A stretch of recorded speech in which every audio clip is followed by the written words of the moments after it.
You are seen as Binita Goyal. तुम्हारा वहां पे उसमें ना एक रीनेम है। अच्छा, मैं देखता हूँ। माइक के साथ में बना हुआ है, उसमें रीनेम होगा। Okay sir. माइक एक्चुअली के मैम ने साथ मेरे को अपनी ईमेल भेजा है, मैं देखता में हूँ होगा। सर। हाँ हाँ, नहीं तुम्हें भी डायरेक्ट ईमेल भेजा है। अभी चेंज मत करो, अभी रुको वही। ठीक है, मैं अभी ज्वाइन कर लेता हूँ सर, 2 मिनट में। देखो क्योंकि तुम्हारा डायरेक्ट ईमेल में तुम करोगे तो तुम्हारा नाम आएगा।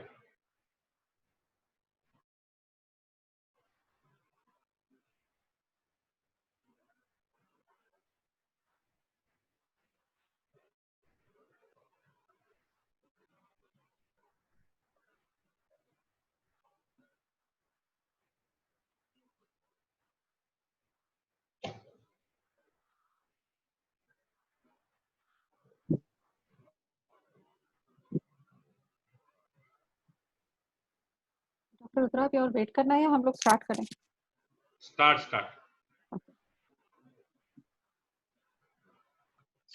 सबको हमारी सबकी तरफ से नमस्कार। और ये तो कोरोना वायरस ने पूरी दुनिया को ही सिखा दिया है कि हाय हेलो की जगह, हैंडशेकिंग की जगह हम सब लोग अब नमस्कार करने लगे हैं। तो आज ये नमस्कार। जो नमस्कार। तो आज ये जो हम लोग सब मीटिंग कर रहे हैं, सबसे पहले हमारी जो पूरी ऑन्कोलॉजी की टीम है मैक्स हॉस्पिटल शालीमार बाग की, मैं आप सभी का स्वागत करती हूँ इस मीटिंग में। और सबसे रिक्वेस्ट करूँगी कि जस्ट अपना हाथ ऊपर करके एक बार वेव करेंगे ताकि सब लोग जो भी अटेंड कर रहे हैं फैमिलीज वो हमें आइडेंटिफाई कर लें। डॉक्टर सौरभ गुप्ता ने सबसे पहले हाथ उठाया, डॉक्टर वसीम अब्बास, डॉक्टर शुभा जैन, डॉक्टर मोनिशा, डॉक्टर सिद्धार्थ सहाय, डॉक्टर रुद्राचार्य और डॉक्टर अर्चित पंडित। और आई थिंक बैकग्राउंड में हमारे साथ डॉक्टर कविता भी हैं जो हमारी पैथोलॉजिस्ट हैं, और डॉक्टर प्रोमिला पंकज भी हैं कि हमारी न्यूक्लियर मेडिसिन स्पेशलिस्ट हैं। आज की मीटिंग को मेनली जो होस्ट कर रहे हैं, मैं हूं डॉक्टर विनीता गोयल जो कि मैक्स शालीमार बाग में रेडिएशन ऑन्कोलॉजिस्ट हूँ, और डॉक्टर वसीम अब्बास जो कि सीनियर मेडिकल ऑन्कोलॉजिस्ट हैं हमारे हॉस्पिटल में। तो सबसे पहले तो मैं आप सभी का स्वागत करना चाहूँगी इस मीटिंग में कि आप सब लोग टाइम निकाल के इस मीटिंग में हमारे साथ जुड़े। इस मीटिंग को करने का पर्पज़ यही है कि ये जो कोरोना वायरस इन्फेक्शन है, ये हमारी पूरी दुनिया में सडनली ऐसे आया है कि हम में से कोई भी इसके लिए प्रिपेयर्ड ही नहीं था। एक आंधी तूफान की तरह ये आ गया है और जा नहीं रहा है, थम नहीं रहा है। तो ऐसे में कैंसर पेशेंट्स के सवाल कई बार और भी बढ़ जाते हैं। उनके सवाल, उनकी एंग्जायटी इसलिए भी बढ़ जाती है कि उनको और क्या करना चाहिए अपने ट्रीटमेंट से रिलेटेड, अपनी सेफ्टी से रिलेटेड, अपने फॉलो-अप से रिलेटेड। तो इन सब सवालों को सॉर्ट आउट करने के लिए, उनका जवाब देने के लिए ही आज हमने ये मीटिंग ऑर्गेनाइज़ की है। और इस मीटिंग को सक्सेसफुली करने के लिए हमने कुछ रूल्स निर्धारित किए हैं। हालाँकि मैं देख रही हूँ कि आप सभी लोग उन रूल्स को फॉलो कर रहे हैं, लेकिन फिर भी मैं आपको उन रूल्स के बारे में एक रिमाइंडर देना चाहूँगी। आप सभी से रिक्वेस्ट है, जितने भी लोग ऑडियंस में हैं, पेशेंट्स हैं, फैमिलीज़ हैं, कि जहाँ तक हो सके अपना ऑडियो और वीडियो दोनों म्यूट में रखें, दोनों ऑफ रखें। बिकॉज़ जब बहुत सारे वीडियोज़ और ऑडियोज़ एक साथ में चल जाते हैं, तो क्लैरिटी नहीं रहती है, बैंडविड्थ कम हो जाती है। एट द सेम टाइम मैं रिक्वेस्ट करूँगी कि जो एक्सपर्ट्स हैं, वो अपना ऑडियो और वीडियो ऑन रखें। अगर आपके कोई सवाल हैं, तो आप या तो चैट बॉक्स में लिख सकते हैं, या आपके सामने भी हम स्क्रीन पे 2 नंबर्स शेयर करने वाले हैं। Kalpesh, can you show the first slide which is showing the numbers? So वो नंबर्स आपके पास डिस्प्ले हो रहे हैं। आप उन नंबर्स पे व्हाट्सएप करके भी अपने सवाल हमारे पास भेज सकते हैं। वो सीधा हमारे पास सवाल आपके पहुँच जाएँगे। तो इसी के साथ I think it is time to start with our basic questions. सबसे पहले मैं सवाल पूछना चाहूँगी डॉक्टर सिद्धार्थ हैं, जितनी भी कीमोथेरेपी, इम्यूनोथेरेपी सारे सॉलिड ट्यूमर्स की है, उन सब पेशेंट्स के वो देखभाल करते हैं। तो डॉक्टर सिद्धार्थ, हालाँकि मुझे लगता है सोशल मीडिया, टीवी, न्यूज़पेपर सब ने हमें काफ़ी जानकारी दे दी है कि कोरोना वायरस इन्फेक्शन क्या है, पर फिर भी मैं आपसे एक बार पूछना चाहूँगी। आप अपनी लैंग्वेज में, सरल लैंग्वेज में हम सबको एक बार बताएँगे, इतने वायरल इन्फेक्शंस हैं जो आते हैं और चले जाते हैं। तो ये कोरोना वायरस ही क्या बला है, और हम सब इसको लेके क्यों इतना पूरी दुनिया घबराई हुई है, और इसका इलाज क्या है?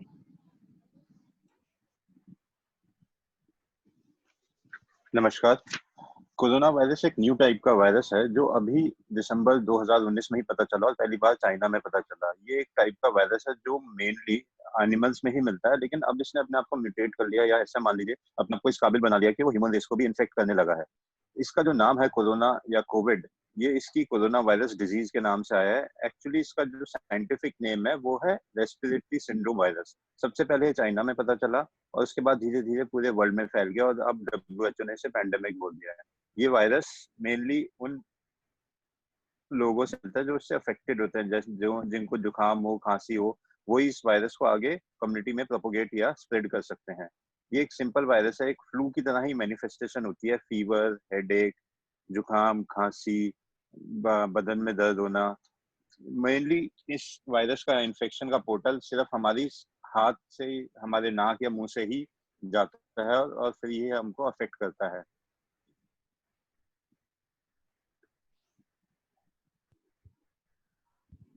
इसके इलाज के बारे में, इसका इलाज अभी तक कोई डेफिनेटिव इलाज नहीं है। मेनली जो भी पेशेंट्स इनसे अफेक्ट होते हैं मोस्टली सारे रिकवर हो जाते हैं। 80% में बगैर हॉस्पिटलाइजेशन के लिए रिकवर हो जाएंगे। बाकी 14 से 20% पेशेंट्स को हॉस्पिटलाइजेशन की जरूरत पड़ती है, जिसके अंदर उनको ऑक्सीजन की जरूरत पड़ती है, IV फ्लूइड्स की जरूरत पड़ती है, मेनली सपोर्टिव ट्रीटमेंट। कोई डेफिनेटिव ट्रीटमेंट अभी नहीं है। और आउट ऑफ, अगर हम मान लें कि 100 पेशेंट अफेक्ट होते हैं तो उसमें से 2 से 3 पेशेंट की ही मॉर्टेलिटी या फिर जान को खतरा रहता है, या फिर वो एक्चुअली इस डिजीज को सहन नहीं कर पाते और उनकी मृत्यु हो जाती है। हमारा जो मेन पर्पस है उससे वो ये नहीं है कि बीमारी का इलाज करना, हमारा मेन पर्पस है बीमारी से बचे रहना। उसके लिए जैसे हमारे पीएम मोदी जी ने भी बोला है कि सोशल डिस्टेंसिंग होनी चाहिए, हैंड वॉशिंग होनी चाहिए, फ्रिक्वेंट होनी चाहिए, 20 सेकंड तक होनी चाहिए, सोप और वाटर से होनी चाहिए। अगर आपके पास सोप वाटर नहीं है तो disinfectant, alcohol based disinfectant use करना चाहिए। हमको सरफेसेस को टच करना अवॉइड करना चाहिए। हमको अपनी नाक मुंह को फ्रिक्वेंटली टच करना अवॉइड करना चाहिए। और हमें, अगर कोई व्यक्ति इससे संक्रमित है या फिर सस्पेक्टेड है तो हमें उससे दूर रहना चाहिए, या और अगर घर में ऐसा कोई व्यक्ति है तो हमें उसे आइसोलेशन में रखना चाहिए। साथ में अपनी डाइट का बहुत ध्यान रखना चाहिए। और अब तो हमको सबको, जब भी हमें बाहर निकलना चाहिए, बाहर निकलने की जरूरत पड़ती है तो हमें मास्क पहन के जाना चाहिए, बगैर मास्क के बाहर नहीं जाना चाहिए। और हमें अवॉइड करना चाहिए कि हम बाहर जाना किसी तरह मिनिमाइज कर सकें या कम से कम बाहर जाएं। डॉक्टर विनीता।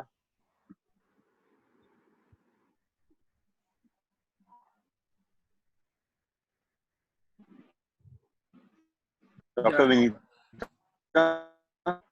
ये डॉक्टर सिद्धार्थ ने बड़े ही अच्छे से इस क्वेश्चन का आंसर दिया है।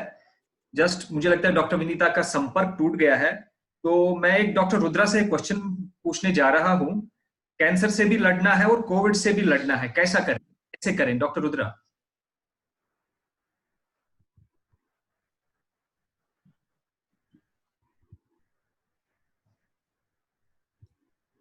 डॉक्टर रुद्रा भी अभी हमारे इस पे मुझे लगता है संपर्क टूट गया। नहीं, कैंसर से भी लड़ना है और कैंसर से भी लड़ना है और कोविड से भी लड़ना है। तो कैसे करें, कैसे आगे करें? कैंसर जो है, आप साल में पूरे इंडिया में 11 लाख नए मरीज पैदा होते हैं। अब वो कैंसर से भी तो लड़ना है, लेकिन ये देखा गया है कि नॉर्मल पेशेंट और कैंसर के पेशेंट में कोई अंतर नहीं है। उतना ही जो नॉर्मल आदमी अपने जितने वो ले रहे हैं, जितने अपने प्रोटेक्शन के लिए जो भी ले रहे हैं, वही चीज कैंसर पेशेंट को लेना है। थोड़ा सा एक्स्ट्रा आपको कॉशियस होना है। और अगर बाई चांस आपको हॉस्पिटल आने पड़ती है, चाहिए, अगर चाहते हैं तो आप वीडियो कंसल्ट कर सकते हैं। अगर आपको आने की जरूरत है तो आप पूरी प्रिकॉशन लीजिए, मास्क पहनिए है, और जिसके साथ आ रहे हैं उनसे दूरी मेंटेन रखिए। जैसे गाड़ी में बैठते हैं तो सामने बैठिए और पीछे बैठिए, और ऐसे दूरी मेंटेन करके हॉस्पिटल में, ये हॉस्पिटल के अंदर जब गेट्स लगे हुए हैं रिलेटिव, सारे लोगों को अंदर आने की जरूरत नहीं है, और पेशेंट अपना पेन के गेट पे जो एंट्री में क्वेश्चंस और जो भी आपको पूछा जाता है वो बता के फिर अंदर आप एंट्री ले सकते हैं। और आपकी जो फिजिशियन है वो सबको इंस्ट्रक्टेड है कि सोशल डिस्टेंस मेंटेन करके आपको वो सारे होता है। इस आम आदमी जैसे समाज में घूम रहा है, ऐसे ही कैंसर पेशेंट्स को अपना नॉर्मल रहना चाहिए।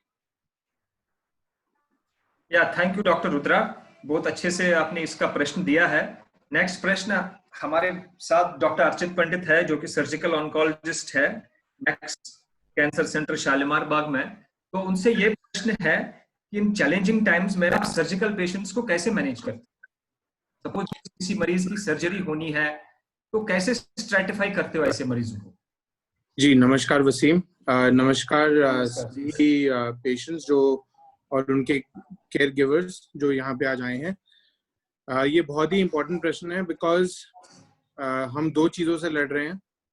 हम एज कैंसर के डॉक्टर एंड आप एज कैंसर के पेशेंट्स एंड उनके केयर सपोर्ट प्रोवाइडर्स।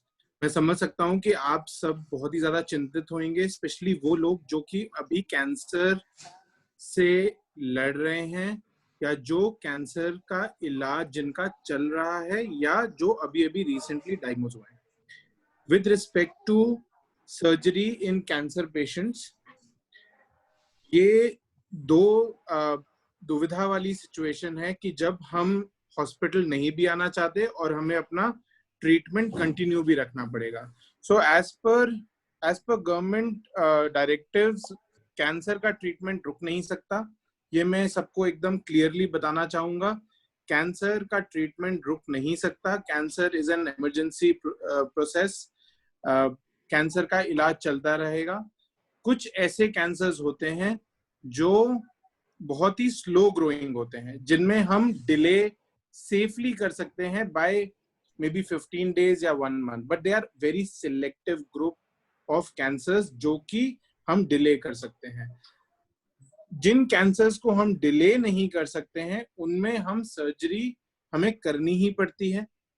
कुछ ऐसे कैंसर्स होते हैं जिनमें हम अभी सर्जरी नहीं करके कीमोथेरेपी कर लें और बाद में सर्जरी करें, ताकि हम पेशेंट के कैंसर के इलाज में कोई भी कॉम्प्रोमाइज ना कर सके। तो मैं यही बोलूंगा कि जो भी आपके जो कैंसर के जो सर्जन है या जो कैंसर का जो डॉक्टर्स हैं उनके साथ डिस्कस करें। आपके बहुत सारे बायोलॉजिकल पैरामीटर्स होते हैं कैंसर के, बहुत टाइप के कैंसर्स होते हैं। उन सब कैंसर्स में किस तरह से हम ट्रीटमेंट को ऑल्टर कर सकते हैं। कुछ ऐसे कैंसर्स का हम ऑपरेशन लैप्रोस्कोपी से कर सकते हैं जिसमें आपका हॉस्पिटल स्टे कम हो जाता है। सो फॉर एग्जांपल, अगर कि कोई ओपन सर्जरी में अगर आपको 14 या से 20 दिन तक हॉस्पिटल में स्टे करना पड़े, तो लैप्रोस्कोपी कैंसर सर्जरी में आपको सिर्फ 5 से 6 दिन मैक्सिमम स्टे करना पड़ेगा। तो जितना आप कम हॉस्पिटल में स्टे करेंगे उतना ही आपका chances of corona and other infections reduce हो जाएंगे। So in short, that is all that I want to say. Keep discussing with your doctors, and also tumor board platform एक ऐसा प्लेटफॉर्म है जिसमें मल्टीपल लोग आके एक पर्सनलाइज्ड ट्रीटमेंट डिसाइड करते हैं एक पर्टिकुलर पेशेंट के लिए, स्पेशली कोरोना टाइम्स में। ये जो ट्यूमर बोर्ड है ये हम बहुत ही रिलीजियसली हम अपने यहाँ पे फॉलो करते हैं, जिसमें हम हर एक पेशेंट का एक मॉड्यूल बनाते हैं, उसके पर्सनलाइज्ड ट्रीटमेंट देते हैं उस पेशेंट को, जिससे उसको best to best treatment in the world मिल सके। जी वेरी गुड। जैसा कि आपने देखा, डॉक्टर अर्चित पंडित ने आपको काफी अच्छे से समझाया कि किस मरीज की सर्जरी होनी चाहिए और किस मरीज की सर्जरी नहीं होनी चाहिए। और हमारे पास दूसरे हेड एंड नेक सर्जन है डॉक्टर सौरभ गुप्ता, जो कि एक सीनियर सर्जिकल ऑन्कोलॉजिस्ट है Max Institute of Cancer Care Shalimar Bagh में। और जो मुझे लगता है इसका एक रोल बड़ा चैलेंजिंग है, क्योंकि इनके लिए एक बहुत मुश्किल है, क्योंकि इन्फेक्टिविटी रेट जो हेड एंड नेक में है वो शायद हाई है। मुझे लगता है सौरभ गुप्ता इस पर और जानकारी डालना चाहेंगे। Doctor Saurabh Gupta. Thank you Wasim, आपने बिल्कुल सही कहा कि हेड एंड नेक में हमें ज़्यादा रिस्क है क्योंकि हम कॉन्स्टेंटली 4-5 घंटे की सर्जरी ओरल कैविटी पे करते हैं। बट एज अ डॉक्टर अभी आजकल हम अपने आप को एज अ सोल्जर ही महसूस करते हैं कि रोज लड़ाई पे जा रहे हैं, और सोल्जर्स लड़ाई के समय में छुट्टी लेके घर नहीं जा सकते, तो मजबूरी है। And still cancer is an essential treatment, तो हमने किसी को सर्जरी के लिए मना नहीं किया है। और हायर रिस्क होते हुए भी, पूरी सावधानी बरतते हुए भी, अभी भी हम 8-10 घंटे की लंबी सर्जरीज भी कर रहे हैं, और जहां तक जरूरी है किसी पेशेंट को मना नहीं किया जा रहा। तो मेरा एक ही संदेश है कि कैंसर ट्रीटमेंट को डिले नहीं कर रहे हैं, ना ही हमारी साइड से कोई डिले है, ना ही पेशेंट की साइड से कोई डिले होना चाहिए। और जहां तक ऑपरेशन की बात है, पेशेंट भी उतना ही सेफ है जहां जितने हम सेफ हैं। पेशेंट्स की भी टेस्टिंग हो रही है, हॉस्पिटल में रेगुलर टेस्टिंग है, सैनिटाइजेशन हो रहा है, ओटी को बार बार साफ किया जा रहा है। तो हर तरह के प्रिकॉशंस लिए जा रहे हैं कि हॉस्पिटल में किसी तरह का संक्रमण पेशेंट ना ले। बट एहतियात बरतनी जरूरी है, जो हम भी बरत रहे हैं और पेशेंट को भी बरतनी जरूरी है। या शुक्रिया डॉक्टर सौरभ गुप्ता। मुझे लगता है डॉक्टर सौरभ गुप्ता ने आपको अच्छे से ये समझाया कि कैसे हमको अपने आप को बचाना है और कैसे हमको आगे ट्रीटमेंट के लिए जाना चाहिए, क्या प्रिकॉशंस लेने चाहिए। अब जो नेक्स्ट है कि रेडिएशन, जैसे हमने सर्जरी डिफरेंट डिस्कस की, अभी हम कीमो आगे डिस्कस करने वाले हैं। अब हमारे पास जो है कंसल्टेंट डॉक्टर विनीता गोयल है, तो उनके लिए प्रश्न है कि वो कैसे मैनेज करते हैं अपने डिपार्टमेंट को, क्या एडवाइस करते हैं अपने मरीजों को। Doctor Vinita.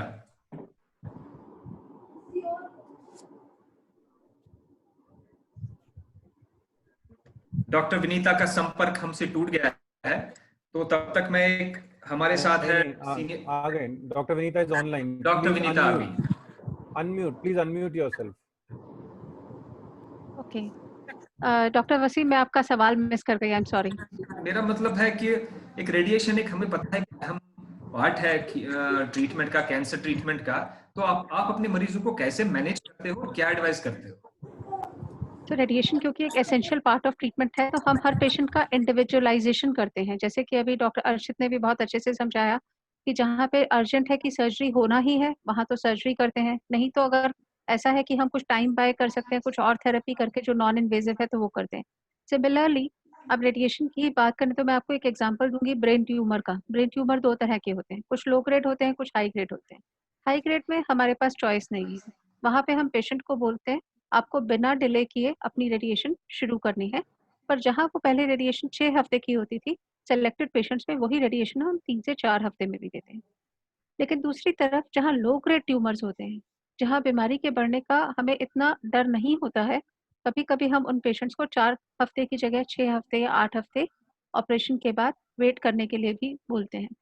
But overall radiation में सभी तरह के radiation including brachytherapy, internal radiation जो होता है एनेस्थीसिया के अंदर, सभी जो भी कोरोना से रिलेटेड पीपी यूज करते हुए, प्रिकॉशंस लेते हुए, सोशल डिस्टेंसिंग, ग्लव्स, मास्क, ये सब करते हुए सभी इलाज अभी भी चालू हैं। रेडिएशन से आपकी इम्यूनिटी इतनी कम नहीं होती है कि आपको कोरोना वायरस का इन्फेक्शन का रिस्क बढ़ जाता है।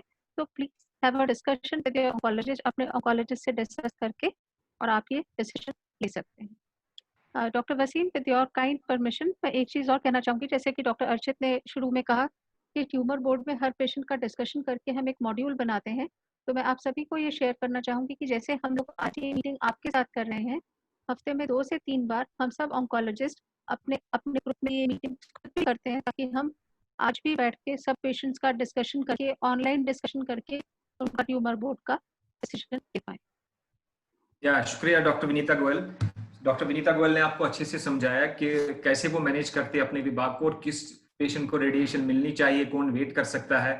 अब हमारे पास एक सीनियर कंसल्टेंट है डॉक्टर प्रमिला, जो कि एक पेट सीटी की हेड है। तो उनसे एक प्रश्न है कि वो कैसे मैनेज करते हैं, कैसे आप अपने विभाग को मैनेज करते हो।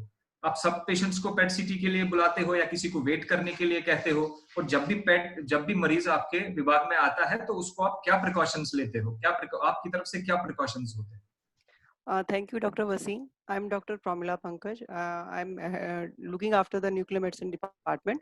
सो जो क्वेश्चन आपका है, हमारे यहाँ पे हम लोग पेट सिटी पेशेंट जो भी पेशेंट जिनको फिजिशियंस पेट सिटी के लिए सजेस्ट करते हैं, वो सभी पेशेंट का हम लोग पेट स्कैन रेगुलर कर रहे हैं। इसमें कोई डिले नहीं है या किसी को हम लोग डिनाई नहीं कर रहे हैं। लेकिन इसका एक प्रीरिक्विजिट्स है, सारे पेट स्कैन जिनका भी होना है उनको प्रायर अपॉइंटमेंट बहुत जरूरी है। बिना अपॉइंटमेंट के वॉक इन अगर पेशेंट आएगा तो उसके लिए पेट सीटी स्कैन नहीं पॉसिबल होता है, बिकॉज इसकी दवाई जो है वो पहले से हमें एक दिन पहले ऑर्डर करनी पड़ती है। तो सभी पेशेंट्स रेगुलर हमारे पास आ रहे हैं, सबका पेट स्कैन रेगुलरली हो रहा है on prior appointment basis. Thank you doctor Promila. और एक हमारे साथ जो सर्जिकल ऑन्कोलॉजिस्ट है वो है डॉक्टर शुभा पंक या डॉक्टर।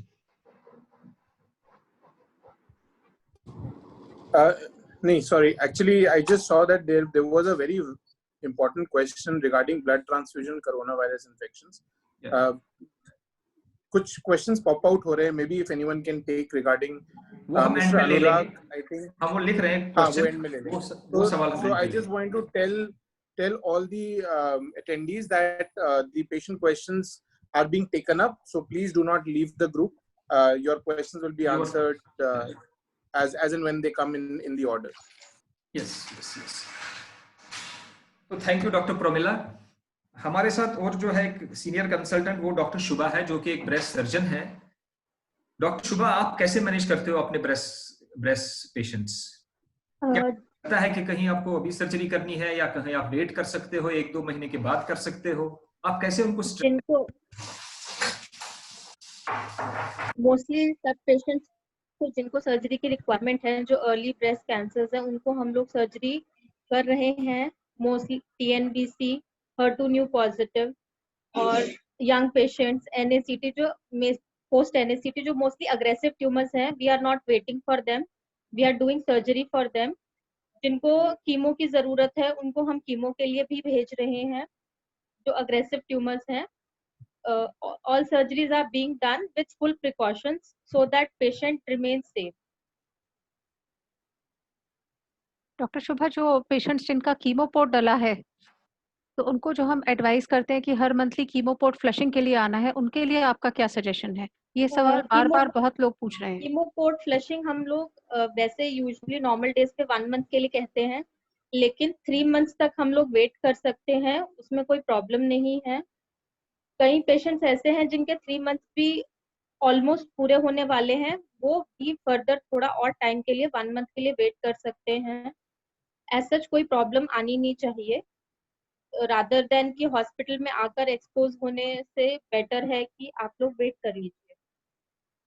डॉक्टर शुभा, कुछ पेशेंट्स ऐसे भी हैं जिनका हमने 3-3 महीने पे उनको ब्रेस्ट कैंसर के लिए फॉलोअप बताया हुआ है, तो क्या आप इस समय में उनको एडवाइस करेंगे कि वो पर्सनली फॉलोअप पे आए या वो वीडियो कंसल्टेशन करके आपसे फॉलोअप कर सकते हैं? वो लोग वीडियो कंसल्टेशन कर अगर उनको कोई प्रॉब्लम हो रही है तो कंसल्ट कर सकते हैं।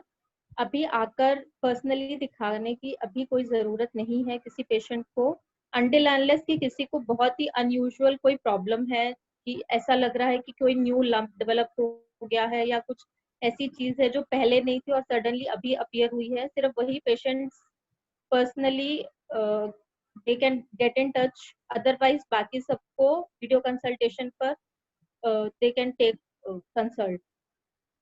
डॉक्टर वसीम, आपसे मैं एक सवाल पूछूंगी कि ब्रेस्ट कैंसर के बहुत पेशेंट्स होते हैं जो का सिर्फ हार्मोनल थेरेपी चलता रहता है। फॉर एग्जांपल, सपोज किसी पेशेंट का 3 महीने पहले ब्रेस्ट कैंसर का इलाज खत्म हुआ और सिर्फ अभी हार्मोन की टैबलेट चल रही है, तो क्या उनको भी कोरोना वायरस इन्फेक्शन का रिस्क इस वक्त बहुत हाई है?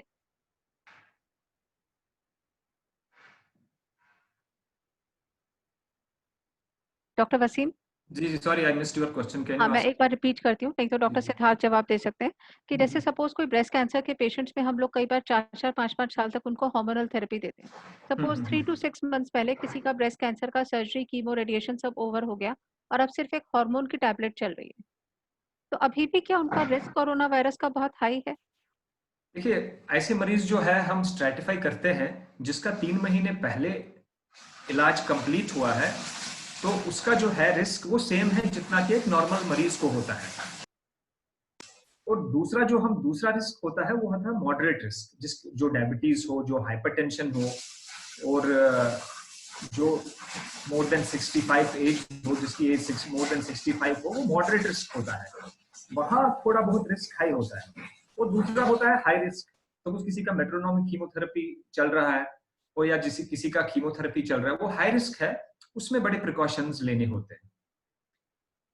यहाँ मैं और एक आंसर देना चाहूंगा कि कीमोथेरेपी मरीजों को क्या करना चाहिए। जो कीमोथेरेपी पे है, सपोज पेशेंट है कोई जो हमारे विभाग में कीमोथेरेपी लेने आता है, तो उनको एक जो इम्पोर्टेंट काम करना है, जब पहले तो वो प्री अपॉइंटमेंट लेके आए, अपने इंश्योरेंस जो उनका प्रोवाइडर है उससे बात करें, उनको बोले कि हम आ रहे हैं तो हमारा जो है क्लेम वो आप जल्दी प्रोसेस करिएगा, ताकि उनको ज्यादा देर हॉस्पिटल में न रुकना पड़े। और दूसरा जो है, जब भी वो हॉस्पिटल में, सबसे पहले है कि हम जो उनको एडवाइस करते हैं कि एक दिन पहले उनको ब्लड टेस्ट करना है, तो ब्लड टेस्ट जरूरी नहीं है कि उनको हॉस्पिटल में आके करना है। हम चाहते हैं कि हॉस्पिटल में भीड़ कम हो, कम मरीज आए हॉस्पिटल में, जो उनका लोकल है, जो लोकल प्रोवाइडर है, उससे ब्लड टेस्ट कराए। और सबसे पहले क्या करें कि वो देखें कि जो ब्लड लेने आता है, क्या वो पूरा हाइजीन मेंटेन करता है, क्या वो सैनिटाइजेशन मेंटेन करता है। अब दूसरा सवाल है, जब भी वो हॉस्पिटल पहुंचे, डायरेक्ट डे केयर में आए, राइट लेफ्ट न जाए और अपने बेड पे बैठे, सिस्टर के पास न जाए, फाइल्स को टच न करें, और मुझे दूसरे मरीजों से गपशप न करें। और अगर उन्होंने किसी भी हैंडल को या कहीं भी टच किया, फाइल को टच किया, तो अपने मरीजों को अपने हाथों से सैनिटाइज करें। और दूसरा इंपॉर्टेंट जो है, हमने ना कीमोथेरेपी की एक मॉडिफिकेशन की है। कीमोथेरेपी सबसे जो इंपॉर्टेंट क्वेश्चन है कि कीमोथेरेपी में होते हैं, क्योंकि उनमें इम्यूनोसप्रेशन होता है और वो हाईली ससेप्टेबल होते हैं। तो हमने इसमें काफी बदलाव किए हैं। जो हमारे प्रोटोकॉल है, जो भी डेटा, इंटरनेशनल डेटा है, हम उसको फॉलो कर रहे हैं कि कहाँ क्या बदलाव करना चाहिए। जैसे कहीं हमको वीकली विनक्रिस्टिन मरीजों को देते हैं, हम उनको नहीं बुला रहे हैं अभी, हम कहें नहीं आप 1 महीने के बाद आइए। और हमने देखा है, हमने जो स्टडी लिटरेचर रिव्यू किया है, तो उसमें कोई फर्क नहीं है ट्रीटमेंट आउटकम्स में। जिनको हम 3 वीकली कीमो दे रहे हैं, उनको हमने 4 वीकली स्टार्ट किया है। कि हमने क्या देखा है कि ये जो 4 वीकली हम कीमो देते हैं, उससे टीएलसी की संभावना जो कम होती है, टीएलसी कम होने की संभावना कम होती है, वो नॉर्मल रहती है। एंड जो ही हमने देखा है कि टीएलसी नॉर्मल रहता है, तो फिर कोविड को जो इन्फेक्ट या कोविड की मोर्टेलिटी, मॉर्बिडिटी उन मरीजों में कम हो जाती है। और हर किसी को, मरीज को हमने जीसीएसएफ, जो आपको पता होगा, फिलग्रास्टिम, पेगफिलग्रास्टिम, जो कि हर कोई डिफरेंट नाम से जानता है, वो सब मरीजों को हमने स्टार्ट किया है। क्योंकि इससे क्या होगा,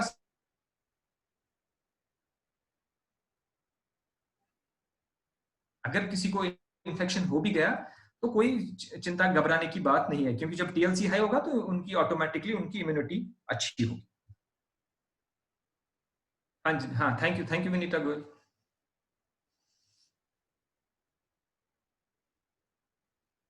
So Dr. Vinita, I think, is not here. So now my other question is, see, pathology is a very important branch, एक बहुत बड़ा important branch है हमारे कैंसर ट्रीटमेंट का। हमारे साथ है डॉक्टर कविता है, जो कि एक सीनियर कंसल्टेंट है पैथोलॉजी में। तो उनसे एक बड़ा इंपॉर्टेंट प्रश्न है कि आप अपने विभाग को कैसे मैनेज करती हो। जब आपके पास सैंपल्स आते हैं, आप क्या प्रिकॉशंस लेते हो? क्या आप सब सैंपल्स रिसीव करते हो, या आप कुछ सैंपल्स में स्ट्रेटिफाई करते हो, ये जो सैंपल है ये पैथोलॉजी का सैंपल है, या हाई रिस्क है या लो रिस्क है? नमस्कार। जैसे कि आप लोग भी सब, स्ट्रैटिफिकेशन इज वेरी इंपॉर्टेंट। हमारे को ये जो हमारे सारे सैंपल्स आते हैं, we have to be very careful. हम सारे पेशेंट्स को कंसिडर करते हैं कि प्रोबेबली वो कोविड पॉजिटिव हैं, अनटिल अनलेस उनको प्रूव किया गया है अदरवाइज। सो इसलिए हम लोग स्पेशली जो ब्लड सैंपल्स हैं और वो हैं, उनके साथ जो टेक्नीशियंस काम करते हैं, उन्हें हम पूरा पीपीई पहनाकर ही काम करवाते हैं। और दूसरी तरफ जहां बायोप्सी सैंपल्स हैं, उनको हम जनरली फॉर्मेलिन में रिसीव करते हैं। और ये कहा जाता है कि फॉर्मेलिन इस वायरस को मार देता है। That is why 24 to 48 hours we wait for the samples to fix, और उसके बाद we are safe to process them. जहां तक सर्जरी के दौरान भेजे गए सैंपल्स की बात है, वहाँ पर हमें एक गाइडलाइन मिली है जिसके अंदर स्पेशली ऐसे अभी मेंशन किया गया था कि जो हेड एंड नेक के सैंपल्स हैं या लंग के सैंपल्स हैं वो इन्फेक्टिव हैं, तो वो हम नहीं ले रहे हैं जो सर्जरी के दौरान सैंपल्स भेजे जा रहे हैं। अदरवाइज एवरीथिंग सब रूटीनली काम उसी तरह से हो रहा है, taking all precautions. Thank you doctor Kavita. Doctor Siddharth है हमारे साथ, एक इम्पोर्टेंट क्वेश्चन है उनके लिए। डॉक्टर सिद्धार्थ, आप किन मरीजों के लिए कीमोथेरेपी पोस्टपोन कर सकते हो या डेफर कर सकते हो? आप कैसे चूज करते हो कि ये मरीज है जिसको मुझे इसमें कीमोथेरेपी डेफर कर सकता हूँ या बाद में दे सकता हूँ? Thank you doctor Wasim. Mainly जो कीमोथेरेपी डेफर करनी है वो सिर्फ और सिर्फ स्टेज 4 कैंसर में ही करने का पॉसिबिलिटी है। अदरवाइज स्टेज 1, स्टेज 2, स्टेज 3 में हमें अपनी कीमोथेरेपी कंटिन्यू रखनी चाहिए, क्योंकि बिकॉज वहाँ पे कीमोथेरेपी डेफिनेटिव और क्यूरेटिव है। स्टेज 4 में हम ये कर सकते हैं कि कीमोथेरेपी इंटेंसिटी कम कर सकते हैं, कीमोथेरेपी के बीच का जो गैप है उसको थोड़ा इंक्रीज कर सकते हैं। बट डेफिनेटली अगर पेशेंट को कीमोथेरेपी की ज्यादा जरूरत है, इवन इन स्टेज 4, जैसे कि कोई मेजर ऑर्गन इन्वॉल्व है, लंग इन्वॉल्व है, लीवर इन्वॉल्वमेंट है, तो हमें कीमोथेरेपी डेफिनेटली देनी पड़ेगी। उसके लिए हम उनको रूटीनली डे केयर में बुलाते हैं। हाँ, हम ये कर सकते हैं कि 3 हफ्ते की जगह 4 हफ्ते में बुला लें या 4.5 हफ्ते में बुला लें। पर अगर ऐसा कोई पेशेंट है जिसके क्रिटिकल ऑर्गन इन्वॉल्वमेंट नहीं है, कि सपोज अगर सिर्फ बोन इन्वॉल्वमेंट है या लिमिटेड जगह पे कुछ लिम्फ नोड इन्वॉल्वमेंट है, तो हम पेशेंट की इंट्रावीनस कीमोथेरेपी को ओरल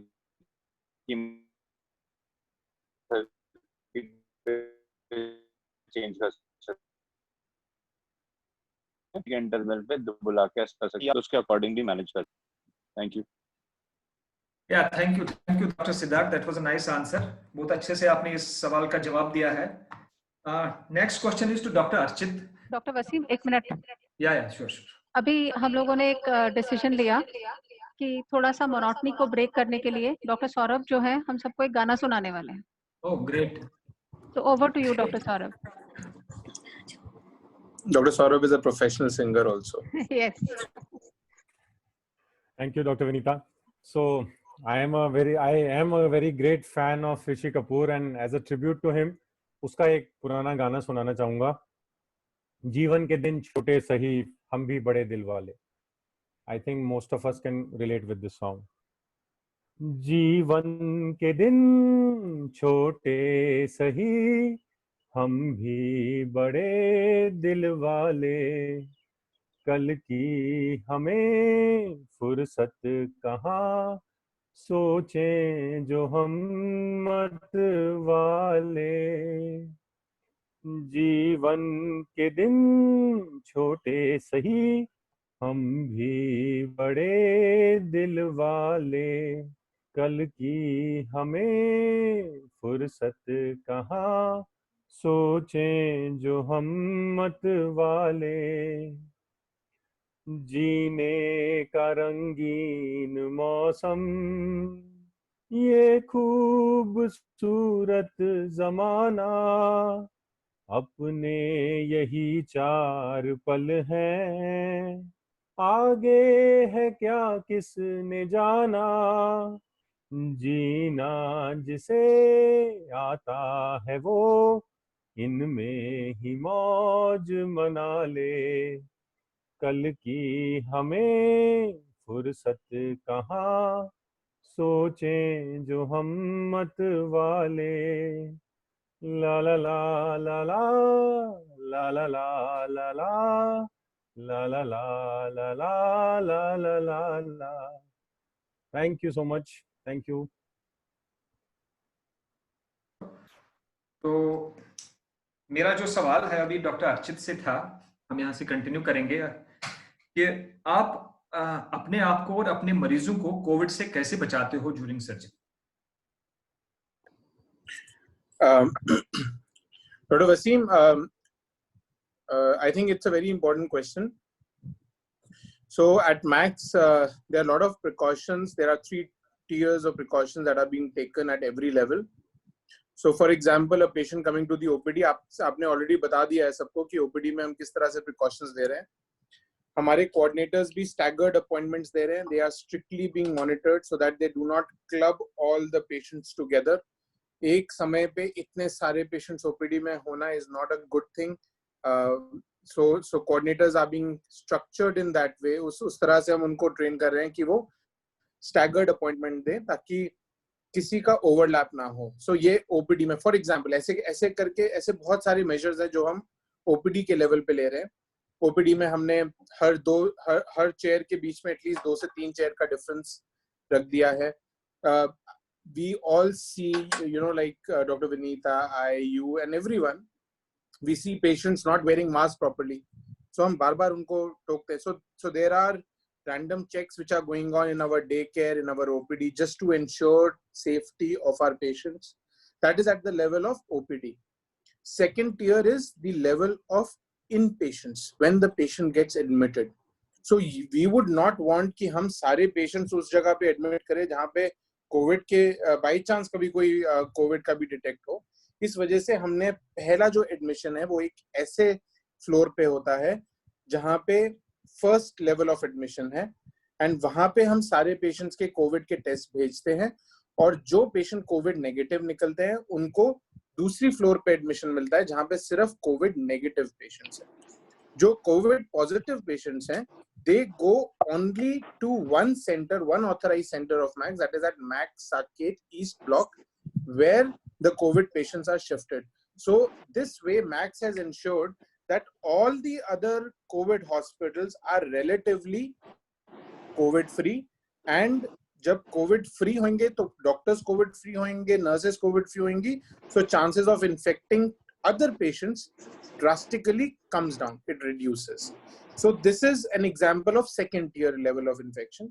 Third tier जो हम surgery के दौरान लेते हैं. So for example, we take lot of personal protective equipment, PPE, BPE आजकल सब कुछ चल रहा है, उसका full form है personal protective equipment. So वो personal protective equipment, what we have is state of the art. Not many hospital. अभी मैंने Facebook पे भी एक post डाला था in which पूरा एक proper मुकुट था. हम आजकल रामायण और महाभारत बहुत देख रहे हैं, इस वजह से ये ऐसे टर्मिनोलॉजीज बहुत निकल रही है.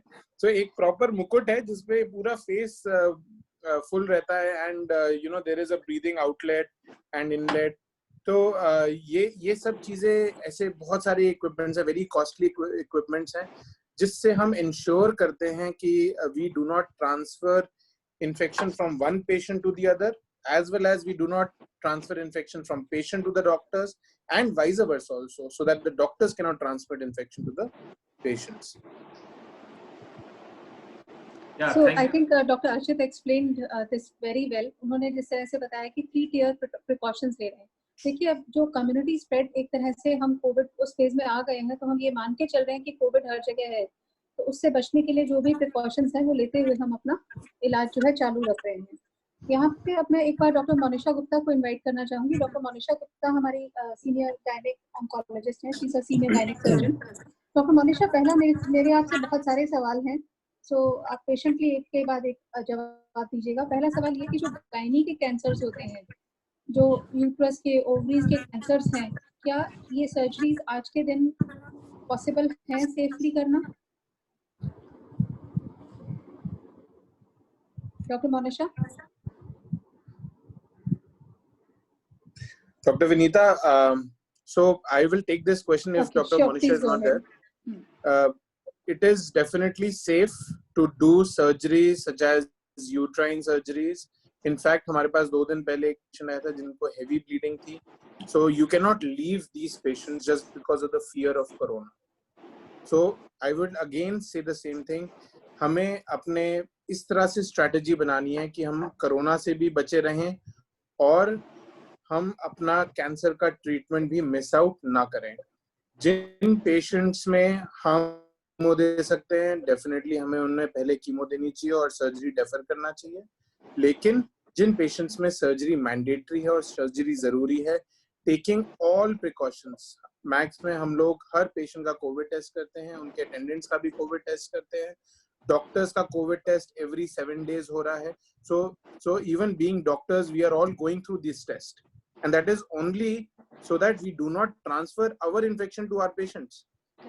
So हमारा एम ये रहता है कि हम अपने हॉस्पिटल को एक कोविड फ्री एनवायरनमेंट बनाएं, एंड इलाज हमारा विदाउट एनी एक्स्ट्रा रिस्क अभी हम कितनी सर्जरीज ऑलमोस्ट डेली कर रहे हैं, बट हमने अभी तक एक भी प्रॉब्लम फेस नहीं करी है. That is because of the stringent measures that we are taking at Max. So doctor Archit, ये बात तो आपने मुझे, मैं आपसे लास्ट 2 क्वेश्चन अपनी तरफ से पूछ के फिर डॉक्टर वसीम को दूंगी कि चैट बॉक्स में जो क्वेश्चंस हैं उनके सवालों का जवाब देना शुरू करें. मेरा आपसे एक ये सवाल है डॉक्टर अर्चित की जैसे आपने कहा सर्जरीज तो हम कर रहे हैं, पोस्ट ऑप केयर भी पेशेंट्स को पूरी मिल रही है, उसके बारे में आप कोई रीअश्योरेंस देना चाहेंगे? Absolutely. So there is a dedicated surgical intensive care unit. So patients surgery के बाद सर्जिकल आईसीयू जाएगा, वो मेडिकल आईसीयू नहीं जाएगा, जहाँ पे usually pneumonia and other patients होने के चांसेस ज्यादा होते हैं.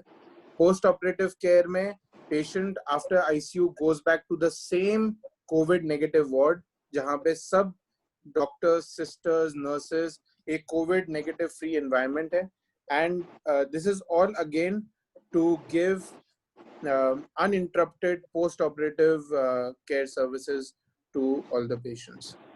मैं आपसे आप लोगों में से कोई भी ये सवाल ले सकता है कि जो हम बार-बार बात कर रहे हैं माई हेल्थ ऐप या वीडियो कंसल्टेशन, कल्पेश मैं आपसे रिक्वेस्ट करूंगी कि उसका जो स्क्रीनशॉट एक बार सबको दिखा दें ताकि सबको पता चल जाए उसके बारे में. तो डॉक्टर रुद्रा या डॉक्टर सौरभ, आप में से कोई प्लीज इसके बारे में एक्सप्लेन करिए. सपोज मैं एक पेशेंट हूँ और मुझे एक वीडियो कंसल्टेशन करना है, तो उसका क्या प्रोसेस है, किस प्रोसेस से मैं इस ऐप के थ्रू आप तक पहुंच सकती हूँ? ये माई हेल्थ प्लस ऐप है, इसका 2 कंपोनेंट है, एक है डॉक्टर कंपोनेंट, एक है पेशेंट कंपोनेंट. तो हम ज्यादा पेशेंट कंपोनेंट के बारे में बात करेंगे. ये जो माई हेल्थ प्लस ऐप है, आप अगर वो ले रहे हैं,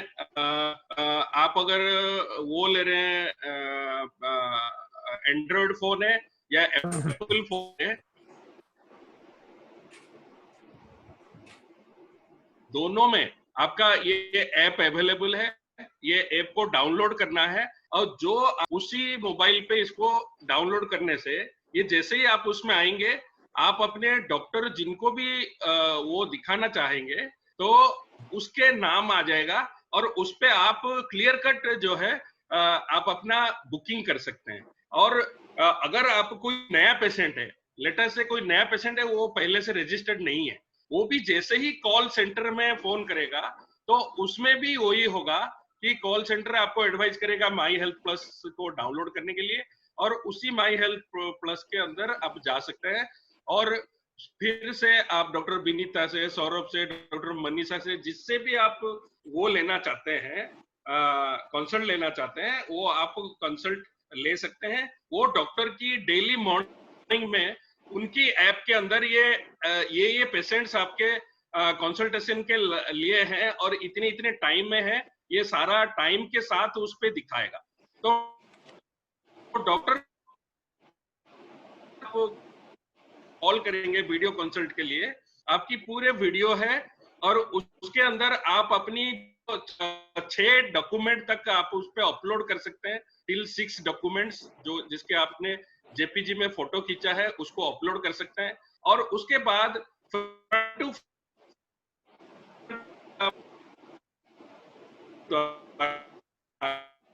अपनी आने की जरूरत नहीं है. और सबसे बढ़िया ये है कि जितने फॉलो पेशेंट्स हैं उनको आने की जरूरत ही नहीं पड़ता. 1-to-1 टॉक हो जाती है, कोई मेडिसिन की वो हो जाती है, ई प्रेस्क्रिप्शन भी अपलोड कर देता है. वो कितनी बढ़िया बात है कि आपको एक ऑफिशियली ई प्रेस्क्रिप्शन भी उस पे मिलती है, जिससे आप क्लियर कट आपको सारी गवर्नमेंट ऑफ इंडिया का, टेलीमेडिसिन सोसाइटी का officially approved video clinical consultation है, तो ये वैलिड भी है. तो इसको आप ज्यादा से ज्यादा यूज करें. फॉलो में ज्यादा, अगर लॉकडाउन है, कंटेनमेंट जोन है, रेड जोन है, आप आ नहीं पा रहे हैं तो कोई घबराने की जरूरत नहीं है. वीडियो कंसल्ट पे आप बढ़िया से बढ़िया आपको कंसल्टेशन हो जाएगा. Thank you. देखिए, बदलती दुनिया के बदलते रूल्स हैं, जो समय के साथ बदला सही है. बेस्ट तो यही है कि हम हॉस्पिटल में आए, आप पूरी लेकिन जब सेफ्टी नहीं है तो ये video consultation app is a very useful app to stay connected with your health doctor and not to get worried. I think अब जैसे डॉक्टर अर्चित और डॉक्टर वसीम भी सजेस्ट कर रहे हैं कि now it is time that we start taking up questions. So I think there are doctor Wasim, you can start taking up the questions please.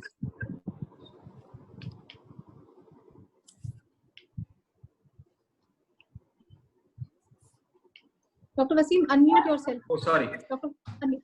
ये patient है जो एक प्रश्न है, ये पूछ रहे हैं इनका जो ट्रीटमेंट हुआ है 6 महीने 5 महीने पहले खत्म हुआ है और इनका कोविड-19 से कितना रिस्क है?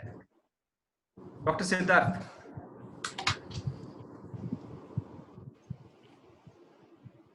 इनका 6 महीने 5 महीने पहले किसके लिए ट्रीटमेंट खत्म हुआ है, कुछ ये बताया? ब्रेस्ट हुआ है, कीमोथेरेपी कंप्लीट हुआ है। ये ब्रेस्ट है, कीमोथेरेपी कंप्लीट हुआ। अब इनका रिस्क कीमोथेरेपी की वजह से ना कोई इंक्रीज है ना कोई एडिशनल कोई रिस्क है। डेफिनेटली इनको जो बाकी प्रिकॉशंस जो अब तक हमने डिस्कस किए वो फॉलो करनी है।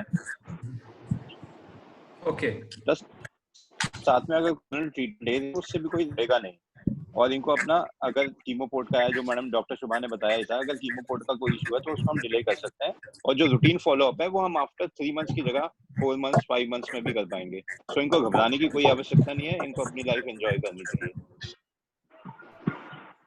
डॉक्टर हाँ हाँ इन जनरल सबका यही सवाल है कि कितने दिनों बाद हमारा रिस्क नॉर्मल हो जाता है, हम कब अपने आप को नॉर्मल रिस्क पे लें आफ्टर कैंसर ट्रीटमेंट?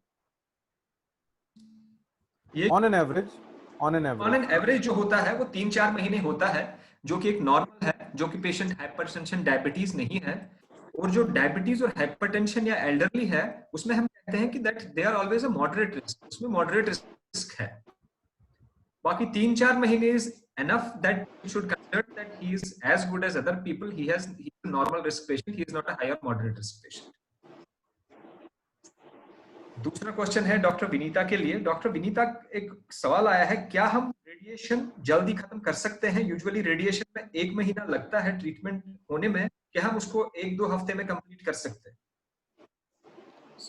ये हर पेशेंट की बीमारी के ऊपर डिपेंड करता है डॉक्टर वसीम। जैसे ब्रेस्ट कैंसर की रेडिएशन जहां हम पहले जो 6 हफ्ते में करते थे, आजकल हम उससे 3-4 हफ्ते में करते हैं। ब्रेन ट्यूमर्स में कुछ रेडिएशन जो हम 6 हफ्ते में करते थे वो हम 3 हफ्ते में करते हैं। इसी तरह से कुछ पैलिएटिव रेडिएशन होती हैं जो 2 हफ्ते की जगह कई बार हम 1 हफ्ते में करते हैं। ये बहुत वेरिएबिलिटी है। I think this has to be discussed with the oncologist. Okay, तीसरा क्वेश्चन जो है डॉक्टर शुभा, हम ब्रेस्ट की सर्जरी कितना डिले कर सकते हैं? ब्रेस्ट की सर्जरी हम मैक्सिमम 1 मंथ तक, नहीं पोस्ट अगर NACT है तो 3 वीक्स to 4 वीक्स के बाद हमें सर्जरी करना ही है। अगर यंग पेशेंट्स हैं तो हम ज्यादा डिले नहीं कर सकते। TNBC है, HER2 पॉजिटिव है, तो ये कुछ अग्रेसिव ट्यूमर्स होते हैं जिसमें हम लोग सर्जरी ज्यादा डिले नहीं कर सकते हैं। बहुत ही कम पेशेंट्स ऐसे हैं जैसे ERPR पॉजिटिव बहुत ही अर्ली स्टेज ट्यूमर है जिसमें हम सर्जरी 2 to 3 वीक्स हम लोग डिले कर सकते हैं, पर इससे ज्यादा वेट करना थोड़ा सा मुश्किल हो जाता है। Very old patients like 70-75 years जिनका ERPR पॉजिटिव ट्यूमर है, उनको हम हार्मोनल ट्रीटमेंट पे डालकर हम उनके लिए वेट कर सकते हैं। अदरवाइज इससे ज्यादा वेट करना would not be recommended. Doctor Rudra, emergency surgery आप कैसे मैनेज करते हो? ये प्रश्न पूछा गया है। अगर पेशेंट एक बहुत ही इमरजेंसी है तो आपकी मैनेजमेंट कैसी रहती है उस मरीज के बारे में? डॉक्टर रुद्रा। पूरी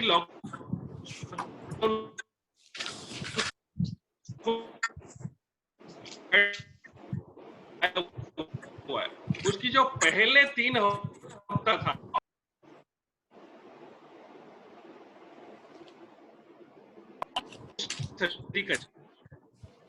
डॉक्टर रुद्रा, क्योंकि इमरजेंसी सर्जरी कभी भी रोका नहीं गया है, क्योंकि इमरजेंसी सर्जरी जो है वो कभी भी रुकता नहीं है। क्योंकि मैं जैसे बोला, पहले 3 हफ्ते में जब स्ट्रिक्ट लॉकडाउन था उसमें भी हमने इमरजेंसी सर्जरी करी है। और इमरजेंसी सर्जरी करने के लिए एक ही है कि आपको कोई करने की जरूरत नहीं है। आपने पूरी पीपी इक्विपमेंट की, सबसे बेस्ट पीपी इक्विपमेंट हमारे पास अवेलेबल है, फेस शील्ड और जो हमारी स्पेशल रेस्पिरेटर ये सब हमने लिया हुआ है वो लगा के हम ऑपरेट करते हैं। एंड पेशेंट को हम लोग जो है जो आईसीयू में और वार्ड में विद प्रॉपर पीपी हैंडल होते हैं, तो पेशेंट को भी कोई इन्फेक्शन का डर नहीं रहता, ना डॉक्टर को कोई डर रहता। तो emergency surgery will be just like normal time में जो इमरजेंसी सर्जरी होती है इसी दौरान भी सेम होती है, तो उसमें कोई प्रॉब्लम नहीं है। Thank you doctor Archit. Surgery के बाद आप मरीजों को कैसे मैनेज करते हो? क्या उनको हॉस्पिटल बार बार आना पड़ता है या 1 महीने में एक बार आना पड़ता है? कैसे मैनेज करते हो आप post of patients? So doctor Wasim, ये डिपेंड करता है कि कौन सा पेशेंट है, कौन सी सर्जरी उसने करवाई है। कुछ सर्जरीज ऐसी होती हैं जिनको हम over the phone video call से ही उनके वुंड्स देख सकते हैं। कुछ सर्जरीज ऐसी होती है जिसमें डीप सीटेड इन्फेक्शन हो सकता है, तो हम उनको एडवाइस करते हैं आने के लिए। It is totally personalised based. आज के जमाने में everything is person to person, everything needs to be discussed thoroughly, you have to give time. We give almost half an hour for one patient on phone these days, जो कि पहले नहीं होता था। So these are unprecedented times. Times are changing. We have to evolve accordingly. So मैं तो यही recommend करूँगा कि आप Sorry to interrupt. Can you do like post of video consult for these patients? So not as I told you कि कुछ patients में हम video से follow up कर सकते हैं, but not for all surgery patients. It depends on patient to patient. Thank you, Dr. I would suggest, in short, I would just suggest that please discuss with your concerned oncologist. That is the most important thing. Yeah. Doctor Siddharth, Vicky Gupta का एक प्रश्न है, chemo हो रहा है lockdown की वजह से या नहीं हो रहा है, या आगे होगा, कब होगा? डॉक्टर वसीम, कीमो तो हम रेगुलरली कर रहे हैं। हमारे वीक में ऑलमोस्ट 65 to 70 पेशेंट्स कीमो ले रहे हैं और हम अकॉर्डिंगली पेशेंट को मैनेज करते हैं depending on the side effects and tolerability. तो कीमो तो हमारा एक्टिव चल रहा है। जैसे मैंने पहले भी बोला, स्टेज 1, स्टेज 2, स्टेज 3 का कीमो तो हम बिल्कुल नहीं रोक रहे, और स्टेज 4 में भी हम उन पेशेंट्स का कीमो कर रहे हैं जिनको क्रिटिकल ऑर्गन इन्वॉल्वमेंट या कोई और प्रॉब्लम है। ओके। मैं यहाँ पे एक सवाल पूछूंगी डॉक्टर सिद्धार्थ से। डॉक्टर सिद्धार्थ, कीमो तो आपने क्लियर कर दिया, बहुत सारे पेशेंट्स का ये क्वेश्चन है कि उनका 6 मंथली प्रोफिलैक्टिक ज़ोबोन या एक्सटीवा चल रहा है। जैसे हार्मोनल थेरेपी के साथ 6 महीने में एक बार एक इंजेक्शन लग रहा है ज़ोबोन का, और सपोज उनका वो इंजेक्शन अभी ड्यू है, तो वो अभी आए या वो थोड़ा सा रुक के आ सकते हैं?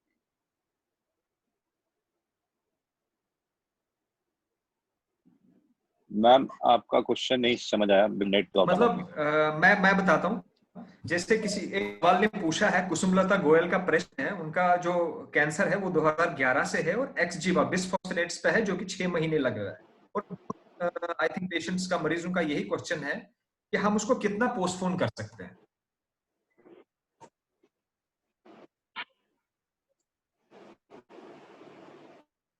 डॉक्टर वसीम, सॉरी, बीच में कनेक्शन इश्यूज था। बिस्फॉस्फोनेट्स को कितना पोस्टपोन कर सकते हैं, लाइक एक्सजीवा, ज़ोबोन, ज़ोल्ड्रिया, ज़ोलेंड्रोन के? देखिए, इसका आंसर बिल्कुल बहुत ज्यादा क्लियर नहीं है, पर डेफिनेटली अगर इलाज चलता आ रहा है, मान लीजिए 6 डोज मिल चुकी हैं, तो हम नेक्स्ट डोज को 2 महीने में डिले कर पाएंगे। लेकिन मान लीजिए एक ही डोज मिला है, तो मैं यही सजेस्ट करूंगा, with all precautions we should continue at least 6 months तो मंथली बेसिस पे होना चाहिए। उसके बाद हम थोड़ा बहुत डिले कर सकते हैं, like 6 weeks to 8 weeks. Okay, thank you. Promila के लिए क्वेश्चन है विशाल शर्मा का, is covid test mandatory for getting PET before PET CT? हम लोग ऐसे कोई कोविड टेस्ट मैंडेटरी नहीं है, क्योंकि हम लोग सभी पेशेंट्स को एज ए कोविड पॉजिटिव मान करके सारी प्रिकॉशंस जो एक कोविड पेशेंट के लिए लेते हैं वो हम लोग अपने एंड पे हम लोग सब ले रहे हैं। मैंडेटरी नहीं है, but as a Max policy अगर कोई आईपीडी पेशेंट्स हमारे हैं उनके लिए एज ए मैक्स पॉलिसी सबका कोविड टेस्ट पॉजिटिव उनको टेस्ट करा करके ही हमारे पास भेजा जाता है। तो ओपीडी पेशेंट्स के लिए मैंडेटरी नहीं है, बिकॉज हम लोग हमारे एंड पे सारी प्रिकॉशंस ले रहे हैं ताकि okay, you can proceed.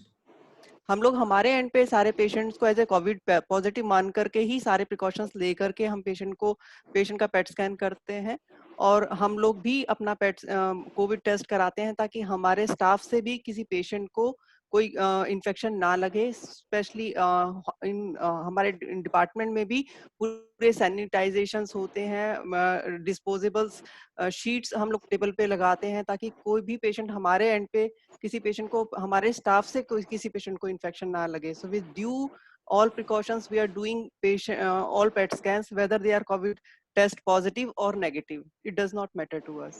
Yeah, thank you doctor Dr. Pramila, Pramila. एक मिनट डॉक्टर वसीम, मैं एक सवाल वसीम, पूछूंगी yeah, doctor sure, Pramila sure. से कि मैम हाँ जी, जैसे डॉक्टर सपोज विनीता। किसी का पेट स्कैन हुआ तो उसको रिपोर्ट लेने के लिए आना पड़ेगा या कोई और तरीका है जिससे कि हम उन तक रिपोर्ट सेंड कर सकते हैं? सी डॉक्टर विनीता, ये बहुत इंपॉर्टेंट क्वेश्चन है बिकॉज सारे पेशेंट्स को अर्लियर जैसे हम लोग कर रहे होते थे, हम लोग नेक्स्ट डे पेशेंट को बोलते थे कि आप अपने नेक्स्ट डे आकर के अपना रिपोर्ट्स कलेक्ट करनी होती है। बिकॉज कलेक्शन हम लोग इसलिए मैंडेटरी बोलते हैं बिकॉज उसमें lots of films are there in that folder. हमारी सीडीज होती हैं, कलर फिल्म्स होती हैं, एक्सरे फिल्म्स होती हैं। So it's a heavy folder and अगर बाई चांस वो मिसप्लेस हो जाता है, कोई भी फिल्म उसमें मिसप्लेस होती है तो पेशेंट हैज टू पे एक्स्ट्रा फॉर दैट फिल्म्स। सो इसलिए हम लोग पहले रिकमेंड करते थे कि पेशेंट अपना जो है स्कैन के बाद में नेक्स्ट डे आकर के अपना रिपोर्ट कलेक्ट करे। बट आज के सिनेरियो में दैट इज नॉट पॉसिबल। तो हम लोग क्या कर रहे हैं कि पेशेंट को सेम डे हम हमको सारी फिल्म्स और सीडीज का सेट बना करके हम लोग दे देते हैं ताकि पेशेंट को दोबारा से हमारे पास में ना आना पड़े। रिगार्डिंग द रिपोर्ट, पेशेंट की रिपोर्ट जो है वो इमीडिएटली उसके रेफरिंग फिजिशियन को हम लोग फोन से बता देते हैं ताकि उसका ट्रीटमेंट कंटिन्यू हो सके। जो भी उसके फिजिशियन को जो भी हमारे वो देने हैं उनको उनका जो ट्रीटमेंट, अगर कुछ उससे मॉडिफिकेशन होना है तो वो उसका हो जाए। ट्रीटमेंट पेशेंट का नहीं रुकता है। एंड जो रिटर्न रिपोर्ट है नेक्स्ट डे हम लोग जैसे ही बनती है उसको हम उनको व्हाट्सएप करके भेज देते हैं। तो हम नहीं हम लोग पेशेंट को मना करते हैं कि खाली रिपोर्ट लेने आने के लिए वो हमारे इतना एक्सपोजर नहीं ले। वो कभी भी जब भी नेक्स्ट अपने वो रूटीन हॉस्पिटल चेकअप के लिए आएगा तब वो आकर के हमारे यहाँ से हमारी रिपोर्ट कलेक्ट कर सकता है। So this is how we are managing. Thank you Dr. Pramila. Yeah, Wasim, just interrupt करूँगा. Yeah, I think there are a lot of gynae questions also. Yeah, sure. I was asking that. Manisha, let me ask. Dr. Manisha is with us. You can take up the gynae question. Sure. There are two questions which I am going to Dr. Manisha, and a lot of people have asked, like how can we detect like gynae cancers at an early stage? Detecting it at early stage.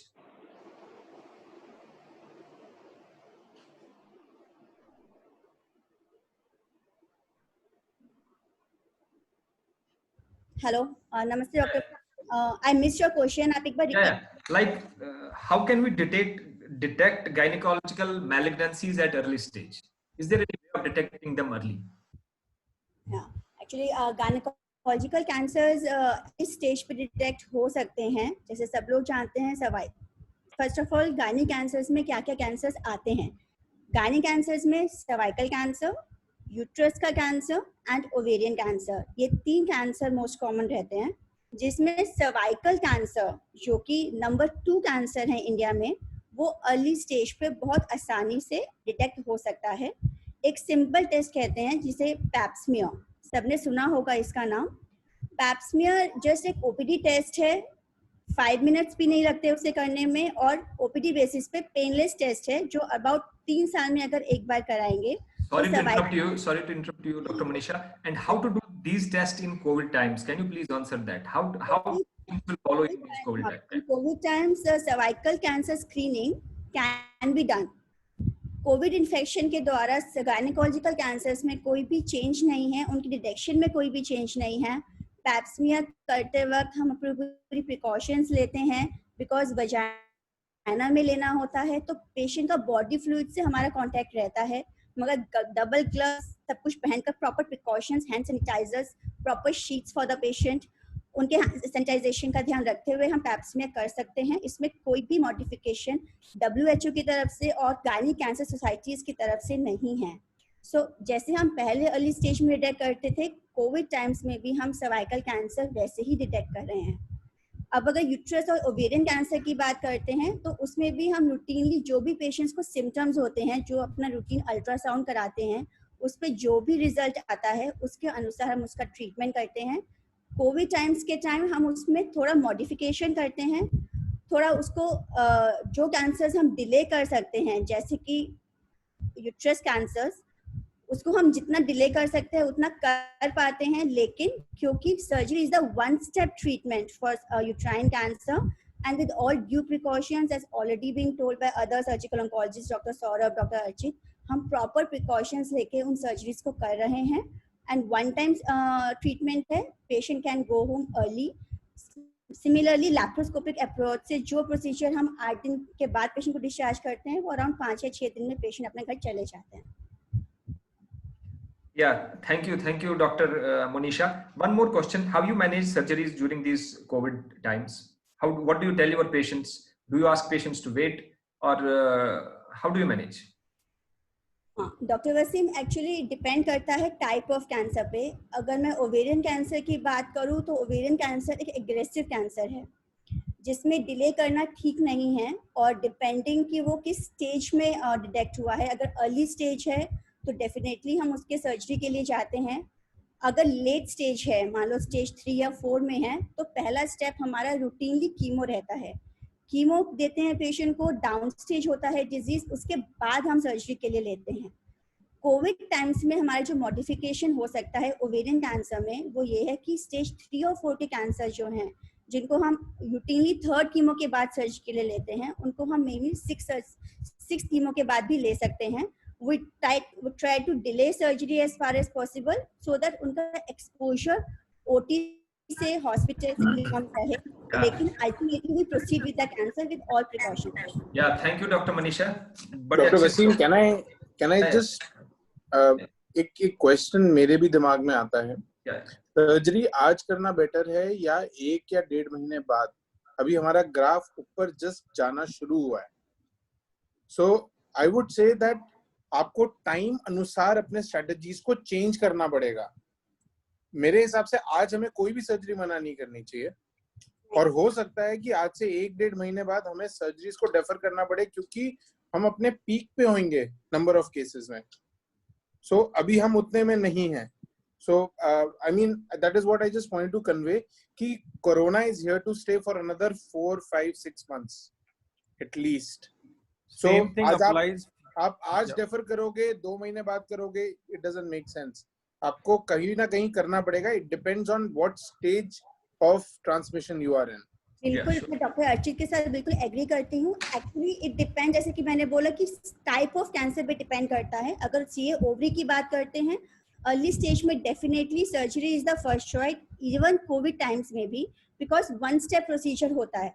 लेकिन जहाँ हम patient को advance stage में chemo दे रहे हैं, down stage, उसमें हम patients को थोड़ा डिले कर सकते हैं. सेम चीज सीए यूट्रस या सर्वाइकल कैंसर में मैं कहूंगी कि पहले सर्जरी करना बेटर है, बिकॉज 1 स्टेप प्रोसीजर है. 5 दिन पेशेंट हॉस्पिटल में रह के she can go home with treated cancer. Yeah, thank you, Dr. Manisha. There are a lot of questions, but I will be asking questions which are only COVID-19 related, which are coronavirus related. Routine questions, I think everybody can call there or WhatsApp their oncologist and ask like about the routine follow-up. So, Dr. Archit, blood transfusion in cancer patients during COVID times. Dr. Wasim, I think ये बहुत ही important question है, and मुझसे भी 2-3 दिन पहले किसी ने पूछा था ये चीज. So this is something totally new. मेरे को भी इसका आंसर नहीं पता था, so I just searched the web and other articles throughout. So मैं ये बताना चाहूँगा कि corona virus infection is a respiratory tract infection. ये ब्लड ट्रांसमिशन से नहीं फैलता है.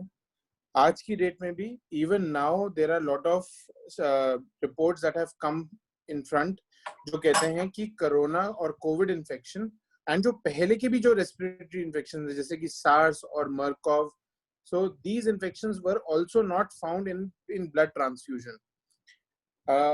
अभी क्योंकि हम इवॉल्विंग फेज में हैं, हम we are in a learning phase, तो मैं यही बोलूंगा कि अगर हम अभी भी ब्लड ट्रांसफ्यूजन करते हैं तो निश्चिंत होकर कर सकते हैं, लेकिन अगर हम उसमें प्रिकॉशंस लें, फॉर एग्जांपल हम एक ऐसा एनवायरनमेंट बनाएं जहाँ पे कोविड नेगेटिव हो, जो जिसने ब्लड डोनेट किया है अगर हम उसका भी ब्लड टेस्ट कर सके कोविड का with consent, I think it will be very good, because we are all learning from this virus. Everyone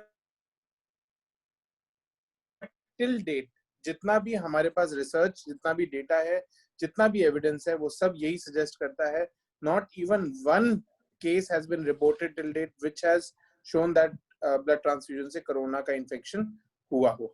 I think Can I add it to Dr. yeah, you can add. तो ये correct है कि ये respiratory illness है, तो इससे blood का कोई लेना देना नहीं है. अभी तक थ्योरेटिकल स्टेज पे अगर हो तो हो, बट प्रैक्टिकली कोई ब्लड ट्रांसफ्यूजन से नहीं देखा गया है. बट एक जो प्रॉब्लम आ सकती है वो ये है कि probably people will not come up. तो हमारे पास रिसोर्सेज ब्लड के कम हो सकते हैं, because they may not come up to transfuse to donate the blood. और दूसरी बात ये है कि अगर अर्जेंट नहीं हो तो हम ब्लड ट्रांसफ्यूजन वाले प्रोडक्ट, हमने जो लिया है ब्लड, हम उसको रख भी सकते हैं. एंड वी कैन वॉच कि अगर उस पेशेंट ने जिसने डोनेट किया है अगर उसे कोई सिम्टम नहीं आया है तो it is again more safe to patient. Yeah thank you doctor Kavita, एक सवाल का जवाब और दीजिए इस स्टेज पे कि मैक्स शालीमार बाग में कोविड पेशेंट्स को ट्रीट तो नहीं कर रहे हैं, पर अगर सपोज किसी को कोविड टेस्ट कराना हो तो वो शालीमार बाग में हो रहा है या नहीं? और सपोज कोई पेशेंट अपने चाहे कि जैसे बाकी सैंपल्स होम कलेक्शन हो जाता है, is it possible to get covid sample also tested from home? Yes ma'am, so we are getting the things collected. 3 जगह से कलेक्शन हो रहा है. एक तो ओपीडी बेसिस, जो लोग बाहर से या कहीं से क्लिनिशियन से प्रिस्क्रिप्शन लेकर आते हैं. दूसरा है आईपीडी पेशेंट्स, जो एडमिटेड पेशेंट्स हैं, जिनका रूटीन रेगुलर टेस्ट होता ही है हमेशा before taking up for any procedure. और तीसरा है home collection which has been recently started. ये तीनों कलेक्शन होकर हमारे मैक्स साकेत में जाते हैं. स्पेशल वैन इनके लिए दी गई है जहाँ पे ये सैंपल कलेक्ट होकर मैक्स साकेत में टेस्ट किए जाते हैं. तो OPD collection is again very safe. वहाँ पे इमरजेंसी के बाहर ये बहुत एहतियात रखा गया है कि पेशेंट को और जो कलेक्ट करा है दोनों का कोई कॉन्टैक्ट ना हो. एंड टेस्ट में take just less than 1 minute. आपका नेजल और थ्रोट सैंपल लिया जाता है and it will be taken to the lab और वहाँ से वो सारे डॉक्यूमेंट्स के साथ मैक्स लैब साकेत जाता है. देन होम कलेक्शन के लिए जैसा कि यहाँ पे प्रोजेक्ट किया गया है, you have toll free number जहाँ पे आप कलेक्ट करके अपनी बुकिंग करा सकते हैं. एक दिन पहले आप सिर्फ ये बताएंगे कि आपको कोविड टेस्ट बताया गया है करने के लिए, और फिर आपकी बुकिंग ली जाएगी. अगले दिन साकेत से पूरा en route, there are 50 people जो पूरे एन रूट पे रहते हैं दिल्ली एनसीआर में, तो वो आपके एरिया का लोकेट करके एंड वो आपका कलेक्शन करेंगे घर पे आकर, और they will take that to Max Saket lab. Yeah, thank you, Dr. Kavita. So we are coming to an end. I think I will be asking the last question. Last question will be Dr. Rudra and Dr. Vinita. First, Dr. Rudra can answer. What will be the journey of cancer treatment for next 2 months? Where we are heading? And I know these are challenging times for everybody, for patients, for physicians, for surgeons. Dr. Rudra, what do you see? Where are we going? Where are we heading? अगर देखा जाए तो cancer treatment में कोई फर्क नहीं होना चाहिए, क्योंकि देखिए कैंसर अपने आप में एक भयानक बीमारी है. कोविड इन्फेक्शन तो आएगा थोड़ा थोड़ा, मतलब it will affect some population and it will go, but cancer is a onward journey. आप अपने ट्रीटमेंट कभी नहीं रोकना चाहिए. और जबकि अभी जैसे कंटेनमेंट जोन के अलावा बाकी सारे जगह, red zone, orange zone, green zone, सब जगह ओपीडी खुल गई है. आपकी consultations are there, video consultations are there, WhatsApp में आप डाल सकते हैं. मैंने अभी तक 3 से 4 पेशेंट खाली व्हाट्सएप में कंसल्ट करके अगले दिन ओपीडी में बुला के डायरेक्ट एडमिट किया है. तो ये चीजें चलती रहेगी. कैंसर की ट्रीटमेंट में कोई चेंज नहीं होना चाहिए, क्योंकि कैंसर एक ऐसा चीज है जिसको आपका there is no time gap कि आप पोस्टपोन कर लें. क्योंकि आप अगर स्टेज 2 या स्टेज बॉर्डर लाइन है, 3 महीने बाद अगर आपकी आपकी चेंज हो गई तो सारी प्रोग्नोसिस और आउटकम चेंज हो जाएगा. I think this is a very important message. Agreed. This is a very important message, Dr. Rudra. Yeah. So अगर आप अपनी एंड वेरी सिंपल, अभी आज की डेट में हमारा जो मल्टी डिसिप्लिनरी ट्यूमर बोर्ड है उसमें एक रेस्पिरेटरी फिजिशियन रहता है, एक हमारी आईसीयू के कंसल्टेंट है, एक हमारी कोविड टास्क फोर्स के एक मेंबर हैं. तो अगर हम इतने लोगों को लेके एक साथ में कोई भी डिसीजन लेते हैं वो आपके भले के लिए होगी. और हम हमेशा कोई भी ट्रीटमेंट डिसाइड से पहले एक ही क्वेश्चन अपने आप को पूछते हैं कि ये ट्रीटमेंट अगर मैं पेशेंट को दूंगा, कोविड टाइम्स में बाई चांस अगर पेशेंट कोविड इन्फेक्शन होता है तो क्या पेशेंट को मॉर्बिडिटी या मोर्टालिटी या आउटकम में कोई फर्क पड़ेगा? अगर हम ये क्वेश्चन का जवाब हमें मिलता है कि कोई फर्क नहीं पड़ेगा, तब हम अपना नॉर्मल कैंसर के ट्रीटमेंट कंटिन्यू करना चाहिए। ये मेरा opinion. Doctor Vinita, concluding remarks. So I think the meeting has been very good. और मैं सबको एक ही मैसेज देना चाहूंगी, मैं डॉक्टर सौरभ की तरह गाना तो नहीं गा सकती हूँ, पर इतना बोलना चाहूंगी कि रुक जाना नहीं तू कहीं हार के, कांटों से चल के ही आगे मिलेंगे हमें रास्ते। और जैसे कि डॉक्टर रुद्रा ने भी कहा कि हमें रुकना नहीं है, इलाज करना है, सारी प्रिकॉशंस लेते हुए इलाज करना है। हम सब आपके साथ हैं, हम सब अवेलेबल हैं, हम सब रेगुलरली व्हाट्सएप और वीडियो चैट सब पे अवेलेबल हैं। सिर्फ मैं थोड़ा सा रिक्वेस्ट ये करूंगी कि कभी कभी थोड़ा पेशेंस की जरूरत है और थोड़ा सा चीज़ों को ध्यान से करने की जरूरत है। हो सकता है कि आप डॉक्टर सौरभ को, डॉक्टर सिद्धार्थ किसी को रिपोर्ट भेजें और उनको आधा घंटा 1 घंटा लग जाए जवाब देने में, तो हैव पेशेंस, बिकॉज उनके पास आपके जैसे बहुत सारे मैसेजेस आ रहे होंगे। एट द सेम टाइम मैं कंप्लेन भी करना चाहूंगी यहाँ पे सभी पेशेंट्स और फैमिली से, please do not miss use this service. अभी कल से मेरे को एक पेशेंट अटेंडेंट अपने लगातार गाने गा के वीडियो भेज रहे हैं, they want my comments on that. Please don't miss use this service. We are all together in this fight. I'm sure we will all come out of it. So my many thanks to everyone who has joined this meeting. Thank you very much. Namaskar.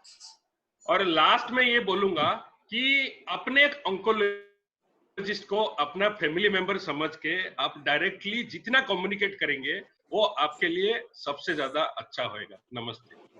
With this we are signing off. So stay home, stay safe. Bye bye.